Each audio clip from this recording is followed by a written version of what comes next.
సంగారెడ్డిలో మాజీ సైనికుల సమావేశంలో తెలంగాణ రాష్ట్ర సంక్షేమ శాఖ డైరెక్టర్ బ్రిగేడియర్ ఎన్ఆర్ బాబు, సంగారెడ్డి జిల్లా సైనిక సంక్షేమాధికారి శ్రీనేష్ కుమార్, బోర్డు మెంబర్స్ తోపాజీ అనంతకిషన్, కూనవేణు ముఖ్య అతిథిగా పాల్గొన్నారు. సంగారెడ్డి జిల్లా కలెక్టరేట్లో మాజీ సైనికుల సంక్షేమ సంఘం జిల్లా అధ్యక్షులు లక్ష్మీనారాయణ ఆధ్వర్యంలో నిర్వహించిన సమావేశంలో ఉమ్మడి మెదక్ జిల్లాలోని మాజీ సైనికులు, కుటుంబ సభ్యులు హాజరయ్యారు. ఈ సందర్భంగా వారు మాట్లాడుతూ సంగారెడ్డి, మెదక్ మరియు సిద్దిపేట జిల్లాలో మాజీ సైనికులు ఎదుర్కొంటున్న సమస్యల గురించి వారికి తెలిపారు. వాటిని తప్పనిసరిగా ప్రభుత్వం దృష్టికి తీసుకెళ్లి సత్వరమే సమస్య పరిష్కారం చేద్దామని తెలియజేశారు.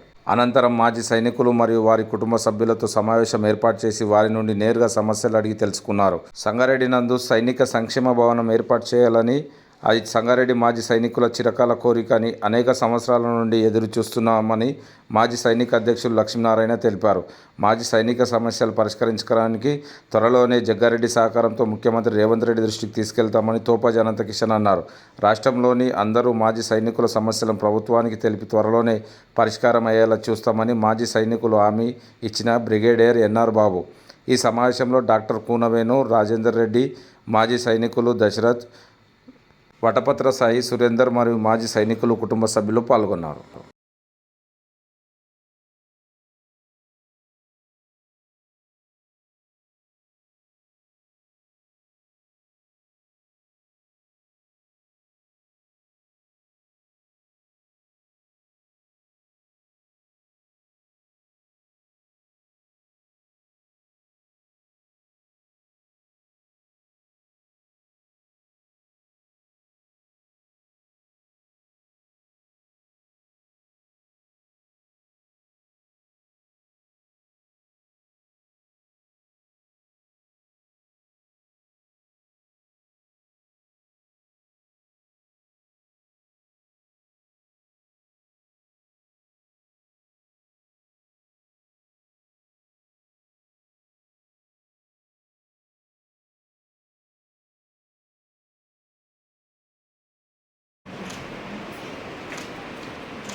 విశ్రాంతి సైనిక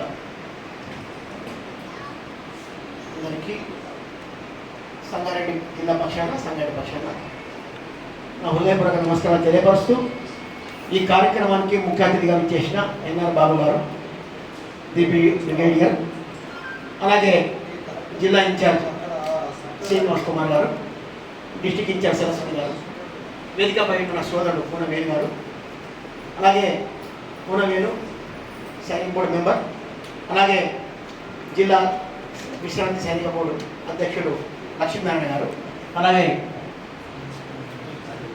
రాజేందర్ రెడ్డి గారు, ముందు కూర్చున్న 3 జిల్లాల ఉమ్మడి మెదక్ జిల్లాలో విశ్రాంతి సైనికులు అందరూ కూడా నాకు హృదయపూర్వక మరొకసారి నమస్కారం తెలియపరుస్తూ, మరి చాలా రోజుల నుంచి మేము చూస్తున్న 250 గజాల స్థలాన్ని మరి మన బాబు గారు కేంద్ర మీదుగా తీసుకురావడం ఎంతో సంతోషం.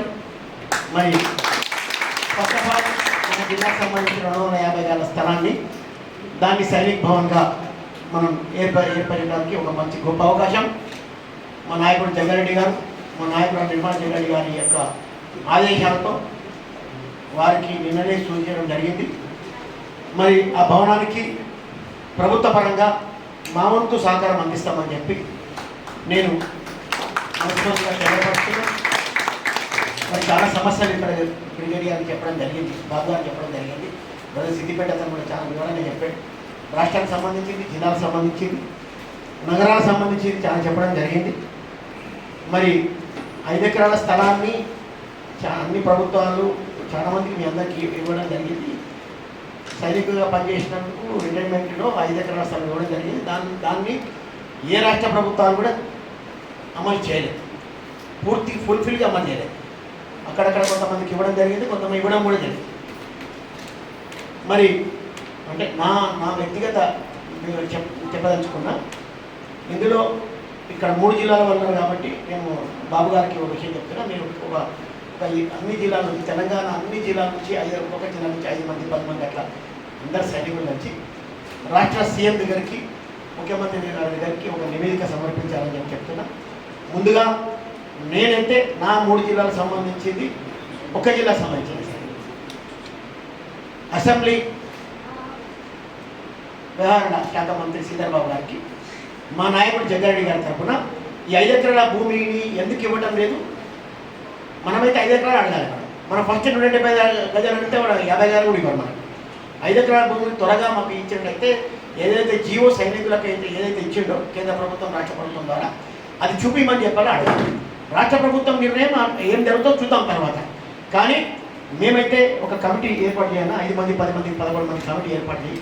నేను మా జగ్గారెడ్డి గారిని తీసుకెళ్ళి అసెంబ్లీ వ్యవహార శాఖ మంత్రి శ్రీధర్ బాబు గారికి తీసుకెళ్ళి మనం విజ్ఞప్తిపత్రం ఇద్దాం. ఒకవేళ అదే రోజు కనుక ముఖ్యమంత్రి ఉన్నట్టయితే నేను అపాయింట్మెంట్ తీసుకొని జగ్గారెడ్డి ద్వారా నేను ముఖ్యమంత్రి దగ్గర కల్పించే ప్రయత్నం చేస్తా. ఇందులో మేము హైదరాబాద్ వెళ్ళినాడు తమరు కూడా సమయం ఇవ్వాలి సార్. మీరు కూడా సమయం ఇచ్చినట్టయితే మీ యొక్క వర్షన్ కూడా ఇంకా బాగుంటుంది. మంత్రి గారిని తీసుకెళ్తాం, తమరు కూడా డిస్ట్రిక్ట్గా మీరు కూడా వచ్చినట్టయితే నేను ఈ మంత్రులే నేను సార్తో మాట్లాడతా. ఈ నెల సీఎం వచ్చే అవకాశాలు సంఘానికి ఉన్నాయి. ఈ నెల వచ్చే అవకాశాలు ఉన్నాయి కాబట్టి ఒకవేళ సీఎం కనుక సంఘానికి వచ్చినట్టయితే ఇదే వినతి పత్రం మీ ద్వారా ఇప్పిస్తాం.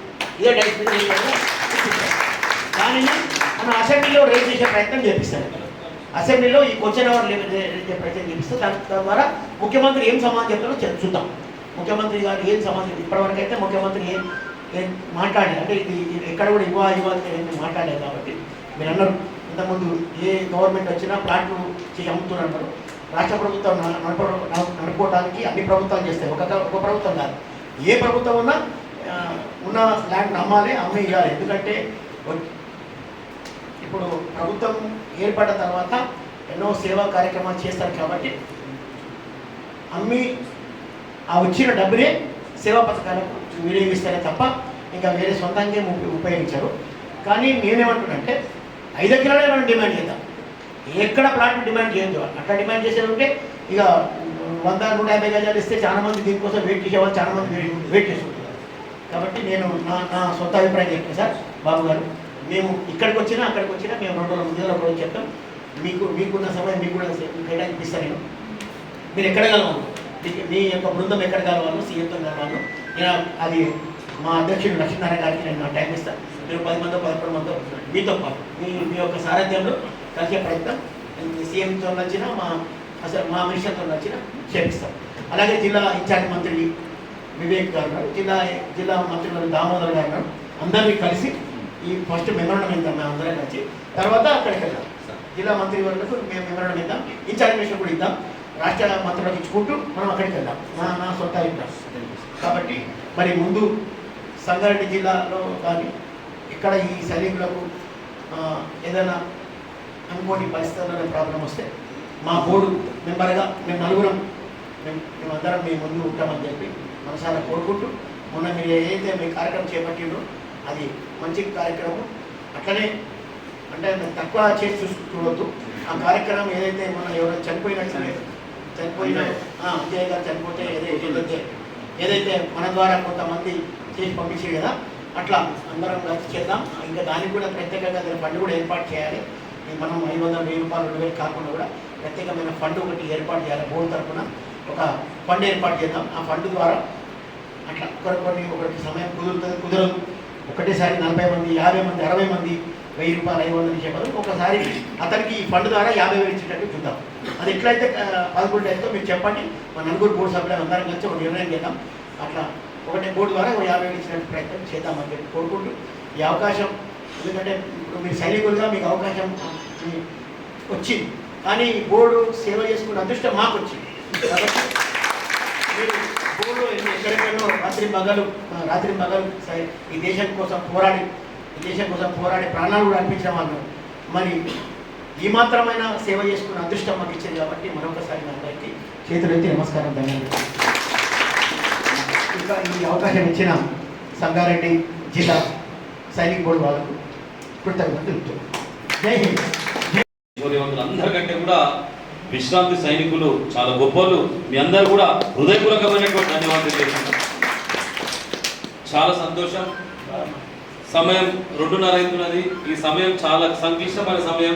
దినంగా నిద్ర వస్తుంది. కానీ మా మాజీ సైనికులు ఎట్లుంటే బాడల్లో తుపాకీ పట్టుకుని ఎట్లరో అంత క్రమశిక్షణ మీకు మరొకసారి హృదయపూర్వకమైనటువంటి ధన్యవాదాలు తెలియజేస్తున్నాం. ఈరోజు ఈ అద్భుతమైన కార్యక్రమానికి అధ్యక్షత వహిస్తున్నటువంటి విశ్రాంతి సైనిక అధ్యక్షులైనటువంటి మా లక్ష్మణ గారికి ప్రత్యేకమైన ధన్యవాదాలు. అదేవిధంగా ఈ కార్యక్రమం ఇచ్చేసినటువంటి నేను శ్రీరామచంద్ర అయితే చూడలే కానీ సార్ రాగానే బాబు గారు రాగానే ఒక మాట ఇచ్చిండు. ఆ మాట కట్టుబడి ఈ రోజు ఇక్కడ రావడం అనేది నిజంగా రాముని యొక్క బాణం లేక అద్భుతంగా చేసినాడు. బాబు గారికి హృదయపూర్వకమైనటువంటి ధన్యవాదాలు తెలియజేస్తున్నాం. సార్ శ్రీనివాస్ సార్ గారు ఆయన కూడా గతంలో హైదరాబాద్ పోయినప్పుడు చాలా అవమానాలు పడ్డాం. ఎందుకంటే ఒకరి గురించి మనము నెగిటివ్ మాట్లాడితే బాగుండదు కనుక చాలా అవమానాలు పడ్డప్పుడు శ్రీనివాస్ సార్ను చూసి మేము చాలా గర్వపడ్డాం. ఏంటంటే ఖచ్చితంగా అవుతుంది, ఏదో ఒక రోజు అవుతుంది అనేటువంటి దాని మీద మాలో కూడా విశ్వాసాన్ని నింపినటువంటి గొప్ప అధికారి మా శ్రీనివాస్ సార్ గారికి ప్రత్యేకమైనటువంటి ధన్యవాదాలు చేస్తున్నాం. పక్కకున్నటువంటి తోపా జనకిషన్ తోపు అంటే ఎవరంటారు, చాలా ఉన్నత స్థాయిలో తోపు అనేటువంటి ముచ్చట చెప్తారు. నిజంగా మా అందరూ కూడా మా తోపా జనకిషన్ మరొకసారి మా కిషన్ ఏ కార్యక్రమాన్ని కానీ దిగ్విజయం చేస్తాడు.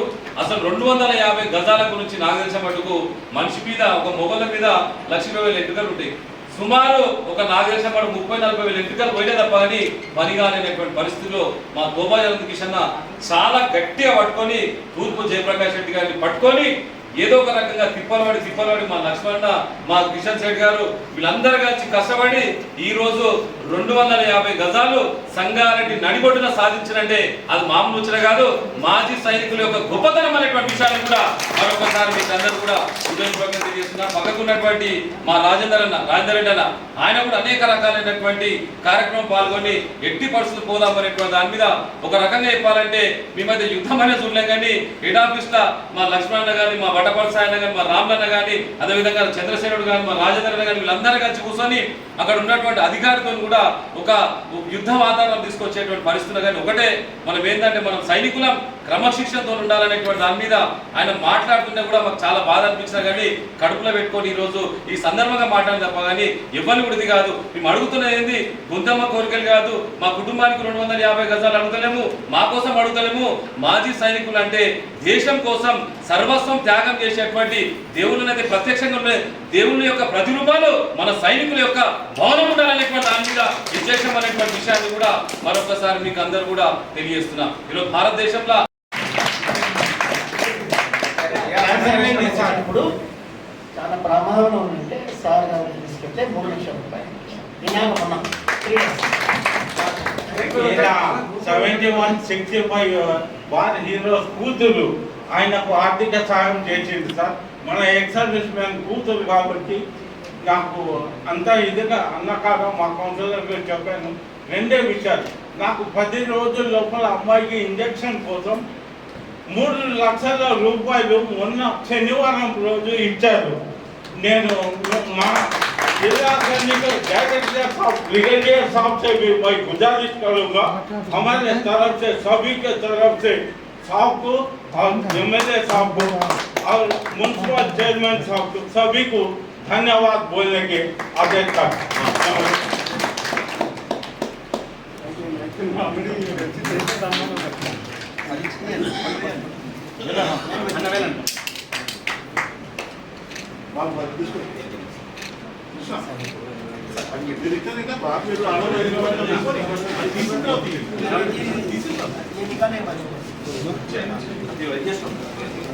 అదేవిధంగా మన కార్య సంక్షేమాధికారి బాబు మీరు ఇక్కడ రండి నాన్న, అందరూ ఇక్కడ రండి, దయచేసి.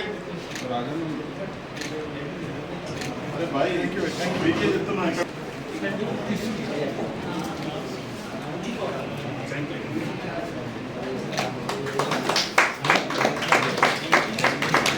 అదేవిధంగా ఎక్స్ప్లెయినెంట్ దశరథ్ గారు